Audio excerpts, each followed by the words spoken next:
باوەڕ دەکەن گەنجێک هەبێت کە تەمەنی تەنها 7 ساڵ بێت و هەموو قورآنی پیرۆزی لەبەر بێت و یاخود لە تەمەنی 15 ساڵیدا توانای فتوادانی هەبێت. ئەمڕۆ باسی شتێکی مێژووی خەیاڵی ناکەین، بەڵکو باسی کەسایەتیەک دەکەین کە تا ئێستا لە ناو ماڵەکانی ئێمەدا ناوی هەیە، ئەویش ئیمامی شافعیە. ڕەنگە زۆربەمان تەنها وەک مەزهەبی شافعی ناویمان بیست بێ، بەڵام ژیانی ئەم پیاوە پڕە لەو شتانەی کە گەنجی ئێستا پێویستی پێێتی.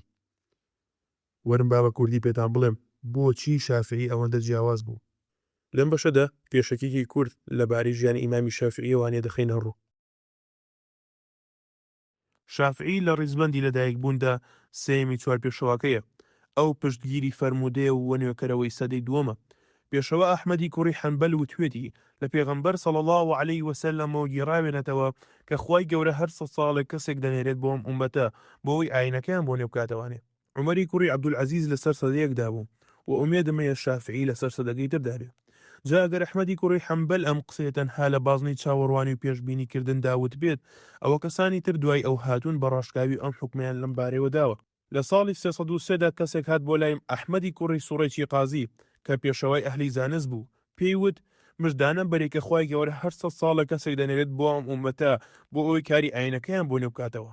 لە سەدی یەکەمدا عومەری کوڕی عەبدولعەزیزی نات کە لە ساڵی 103دا کۆچی دوایی کرد، و لە سەدی دووەمدا ئەبوو عەبدوڵای موحەممەدی کوڕی ئیدریسی شافعی نارد کە لە ساڵی 204دا کۆچی دوایی کرد و تۆی لە سەدەی سێمدا ناردووە. پاشان وتی دوان ڕۆیشتن و بەرەکەتدار بن. عومەری خەلیفە لە پاش خۆی گەورەی، شافعی زیرەک محەممەد میراتگری پێغەمبەرایەتی و ئامۆزای.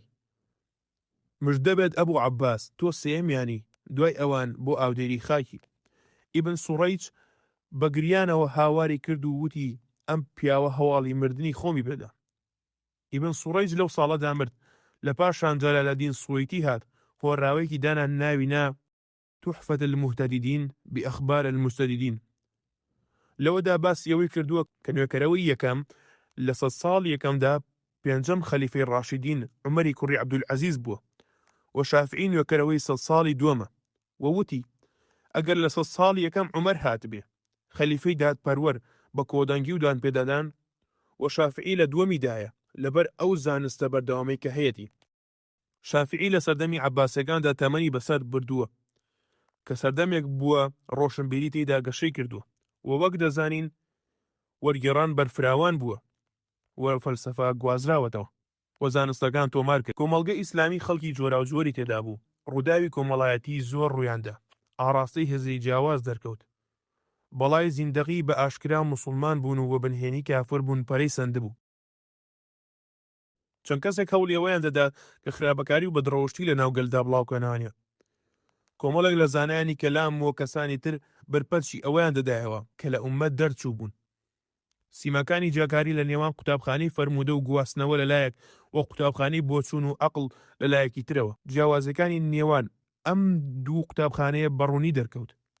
بواری مناقەشە و گفتوگۆ لە نێوان ئەم دوانەدا بەرفراوان بوو و شافعی لە قوتابخانەی یەکەمەوە نزیکتر بوو تا دووەم، و ڕوبەری دەوڵەتی ئیسلامی بەرفراوان بوو و پایتەختی گەورە کە خاوەنی ناوبانگی زانستی بەرفراوان بوو دەرکەوت. ئەوە بەغدا و کوفە و بەسڕا و دیمەشق و فوستات و قورتوبە و قەیرەوان و شوێنانی تریش.